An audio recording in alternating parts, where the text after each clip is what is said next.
AJPI, association d'assurés engagés et responsables, présente Sud Radio, le grand matin week-end, la force de l'engagement. Muriel Réus. Muriel, bonjour. Bonjour Jean-Marie. S'engager pour la redéfinition pénale du viol, c'est un combat qui vous tient à cœur. On va l'aborder avec votre invitée, la députée de Haute-Savoie, Véronique Rioton, qui est présidente de la délégation aux droits des femmes de l'Assemblée nationale. C'est un combat, je disais, qui vous tient particulièrement à cœur. Exactement Jean-Marie. Depuis 2017, le mouvement MeToo a bouleversé la perception des violences sexuelles, révélé leur ampleur et leur caractère systémique. En France, les chiffres sont accablants. Toutes les 2 minutes, une personne est victime de violences sexuelles. 61% des victimes connaissent leur agresseur. 73% des plaintes sont classées sans suite, même lorsque l'auteur est identifié. 8 victimes sur 10 ne portent pas plainte et parmi elles, 24% pensent que cela ne servirait à rien et 24% estiment que leur témoignage ne sera pas pris au sérieux. Le viol, crime de l'intime, n'est ni marginal ni isolé. Il s'enracine dans une culture nourrie par des stéréotypes et des inégalités de genre. L'étude Ipsos de 2019 pour l'association Mémoire traumatique et victimologie révèle que 42% des personnes interrogées estiment qu'une attitude provocante de la victime en public atténue la responsabilité de l'agresseur. 37% pensent qu'il est courant que des accusations soient lancées à tort pour se venger. 20% jugent que les femmes aiment être forcées, humiliées, injuriées. Et 57% considèrent que la sexualité masculine et pulsionnelle est difficile à contrôler. Et chez les jeunes hommes de 18 à 25 ans, seuls 59% reconnaissent qu'imposer un rapport sexuel constitue un viol.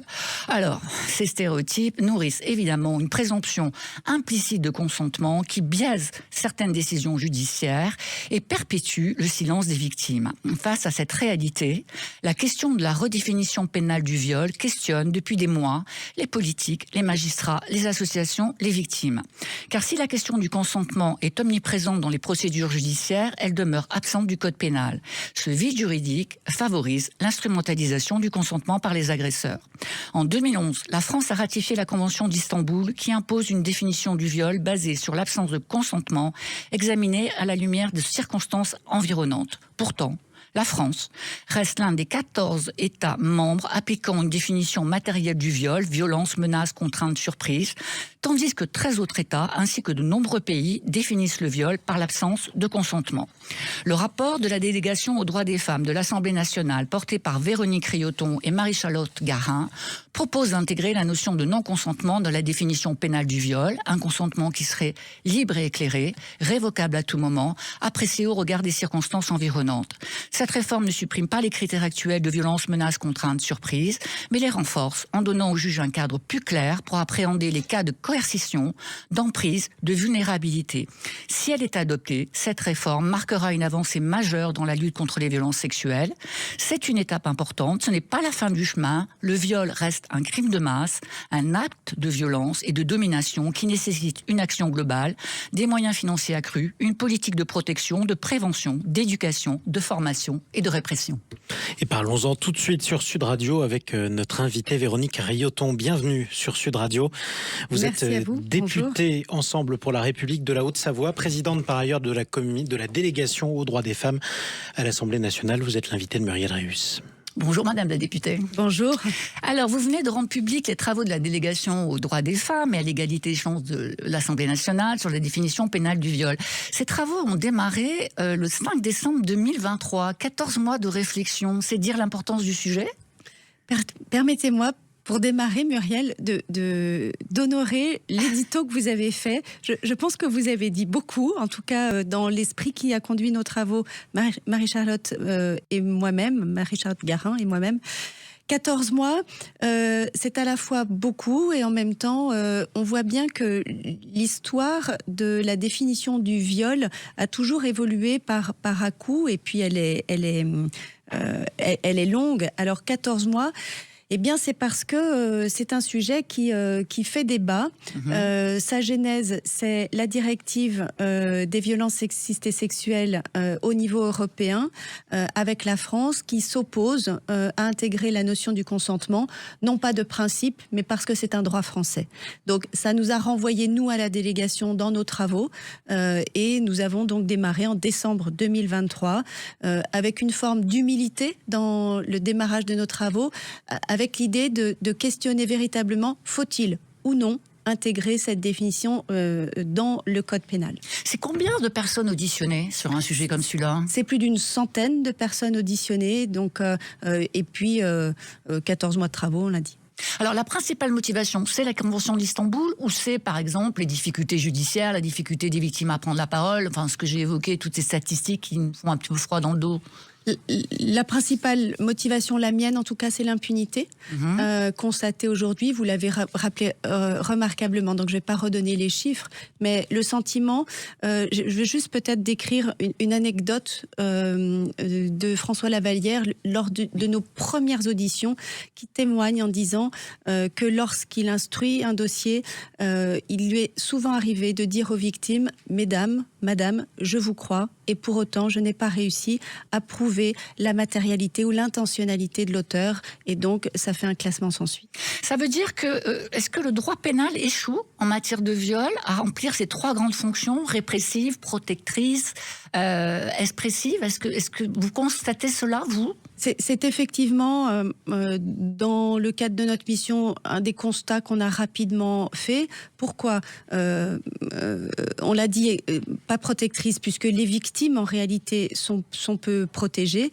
Pas suffisamment répressive, parce que 1 à 2% des viols au final est condamné, même si notre droit est solide du point de vue de la peine, puisque en moyenne c'est 11 ans sur la sanction de ces crimes, et puis expressive surtout parce que à ce stade, tel qu'est écrit la loi aujourd'hui, elle ne témoigne pas des valeurs qui sont celles de la République, des valeurs de respect mutuel, et donc cette dimension-là est très importante. Vous avez évoqué la dimension de l'éducation, et donc pour moi, un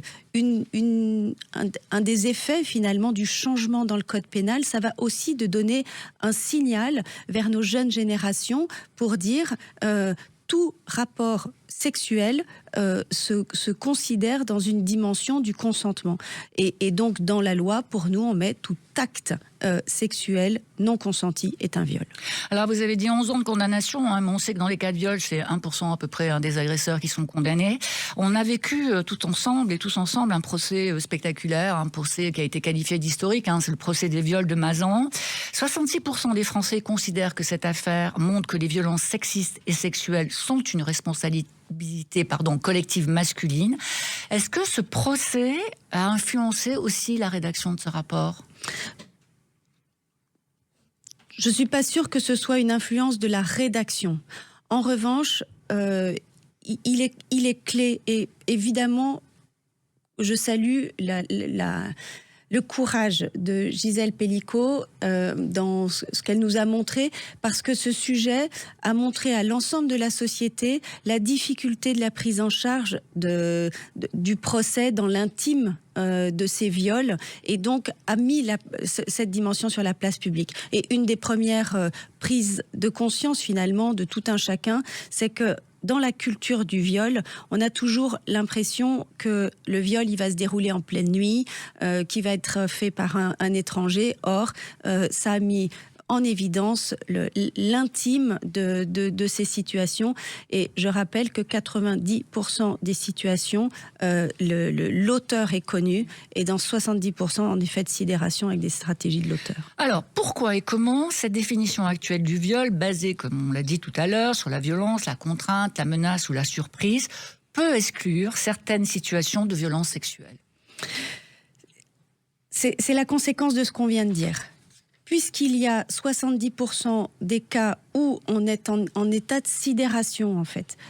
Violence, contrainte, menace ou surprise nécessite une réaction de la victime. Or, dans ces stratégies dites de l'agresseur, ce sont des stratégies qui vont mettre en état de sidération la victime, qui fait qu'elle n'aura aucune réaction. Et donc, c'est en ça qu'aujourd'hui, l'écriture du droit pénal échoue, c'est parce que ça ne prend pas en compte l'effet de sidération. En même temps, la jurisprudence a fait son œuvre, et la question du consentement est partout dans les procès.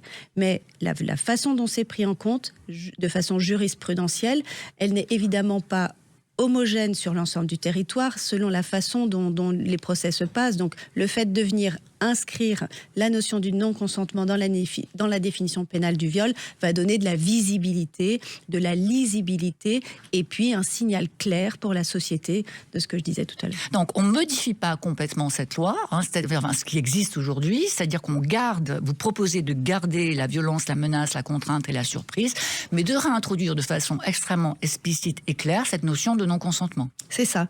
L'objectif, c'est on ne touche pas ce qui fonctionne. Violence, contrainte, menace ou surprise, on garde. Et on vient indiquer que tout acte non consenti est un viol. Donc on amène la notion du non-consentement. Alors, s'il n'y a pas de profil type d'agresseur, on est tous d'accord là-dessus, toutes les études le disent, et chaque jour malheureusement on le démontre, un dénominateur commun au crime de viol reste l'exploitation de la vulnérabilité. Comment cette nouvelle définition va permettre de mieux aborder ces situations où le consentement est parfois ambigu, difficile à établir, notamment dans les cas où il ne peut être déduit des circonstances ou du comportement de la victime. Parce que toute la difficulté est là, en fait. La façon dont on l'écrit, on amène que le non-consentement se regarde au regard des circonstances environnantes. Ça veut dire quoi ? Ça veut dire que pour le procureur, on va élargir finalement la possibilité d'enquête, et notamment concernant l'auteur, à travers l'ensemble du faisceau d'indices, ce qu'on appelle le faisceau d'indices, et va permettre d'aller questionner à la fois d'autres situations, d'autres relations, et donc on donne la possibilité aux juges d'aller regarder plus largement. Parce qu'en fait, une des inquiétudes qui a été formulée par de nombreuses associations et puis par certains acteurs de l'écosystème, c'est le centrage sur l'investigation sur la plaignante. Est-ce que vous pensez réellement que cette définition va changer l'investigation centrée sur la plaignante ? Est-ce qu'on va éviter que cette notion de consentement ou de non-consentement ne se retourne contre elle ? Vous l'avez évoqué dans votre édito, oui. C'est déjà le cas. Comment elle est habillée, et donc tout ça, ça s'appelle la culture du viol. Et nous, on combat ça. Donc qu'est-ce qu'on va faire ? On change la façon de questionner. Oui, le juge va regarder en tout cas le procureur dans son enquête, va venir questionner l'auteur sur la façon dont il s'est assuré du consentement de la victime. Donc on ne change pas la façon de question. Enfin, on ne change. Non, ça n'est pas centré sur la victime. Déjà, ça l'est déjà actuellement, et on va se tourner vers l'auteur pour savoir comment il s'est assuré de ce consentement. Alors, si on regarde un peu à l'international, de tous ces pays qui ont aujourd'hui intégré la notion de consentement dans leur législation, particulièrement la Suède, on voit qu'en Suède, les taux de condamnation pour viol ont augmenté de 75%. Alors, la France n'est pas la Suède, mais est-ce qu'on peut tirer des analyses de cela ? Est-ce que ça vous conforte ? Est-ce que ça nous conforte dans l'idée que cette modification législative est importante ? Ça nous conforte d'autant plus. Je prendrais plutôt l'exemple de la Belgique, dont le droit est plus proche de nous. Effectivement, on note une amélioration significative à la fois dans la prise en charge des victimes et dans la réponse finalement pénale. Parce que en travaillant effectivement la définition pénale du viol, vous l'avez dit, ça n'est pas la seule action qu'il faut mener, c'est dans une chaîne d'actions, et notamment sur le fait qu'il y ait plus de formation, ce qui est déjà le cas aujourd'hui, mais de plus en plus auprès des magistrats, auprès des forces de sécurité, pour pouvoir prendre en charge encore plus la parole des victimes. Et c'est l'ensemble finalement de cet écosystème qui permettra d'avoir des résultats efficients. Alors, on l'a un petit peu évoqué, bien sûr, cette introduction explicite du consentement a suscité des débats. Il y a eu des alliés, beaucoup, des convaincus, des contradicteurs. Est-ce que depuis que vous avez publié le rapport, c'est le tout dernier jour d'ailleurs, vous avez déjà observé des réactions au sein de l'Assemblée nationale, au sein de la société civile ? Quels sont pour vous les arguments les plus forts pour ou contre, d'ailleurs, cette réforme ? Le chemin législatif démarre. Vous l'avez dit, 14 mois de travail technique. On a un enjeu sociétal maintenant. Et vous avez raison.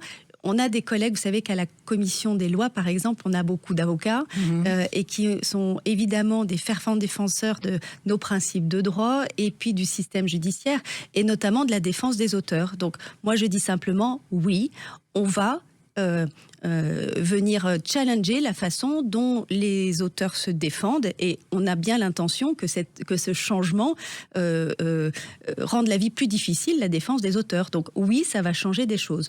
Pour autant, on voit bien que dans ces défenseurs-là, y compris j'ai un collègue qui me disait dans mes vœux, j'ai évidemment nommé le fait qu'on va s'attaquer, qu'on va travailler, et donc on voit bien que que finalement le discours du consentement vient aussi dans notre Assemblée. Et puis on a eu plusieurs propositions de loi, on est dans le débat. Alors ça va influer sur le calendrier. C'est quoi le calendrier idéal pour vous ? Le calendrier, donc on a déposé en parallèle de notre rapport la semaine dernière notre proposition de loi. La présidentielle Braun-Pivet a saisi le Conseil d'État sur lequel nous sollicitons un avis. Puis nous visons donc une semaine transpartisane, puisque c'est une proposition de loi transpartisane, et nous visons la semaine du 31 mars, 1er avril, pour l'étude de ce texte, et donc en amont la commission des lois, et puis ensuite viendra le chemin de la navette parlementaire pour qu'il y ait une inscription au Sénat, où nous espérons que nous ayons la même... le même chemin. Ma dernière question, des associations, une soixantaine, à l'initiative d'ailleurs de la Fondation des femmes, défendent une grande loi cadre sur les violences sexuelles. Vous êtes pour ? Oui. Hier, dans l'hémicycle, nous avions une proposition de loi sur laquelle on a travaillé sur l'imprescriptibilité glissante, sur le contrôle coercitif. Et chacune dans l'hémicycle, notamment la ministre Berger, a redit aussi l'importance de voir ces éléments-là dans une dimension plus grande, et donc a même fait des annonces, a invité chaque groupe parlementaire à choisir 2 parlementaires et travailler concrètement sur ces questions-là. Oui, c'est un ensemble à la fois de moyens et d'actions qui permettront de mieux répondre à nos victimes. Eh bien, Véronique, merci beaucoup pour cette conversation, et on est très heureux que tout cela progresse et qu'on s'intéresse très fortement à la lutte contre les violences sexuelles aujourd'hui en France. Merci de mettre ça dans le débat public. Et en tout cas, sur Sud Radio, on continuera à s'y intéresser. Merci Véronique Riotton. Je rappelle que vous êtes députée Ensemble pour la République de la Haute-Savoie. Merci à vous, Muriel Réus. On vous retrouve dimanche prochain. À dimanche, Marie. Au revoir. Sud Radio, le grand matin week-end, la force de l'engagement, Muriel Réus. Avec AGIPI, association d'assurés engagés et responsables.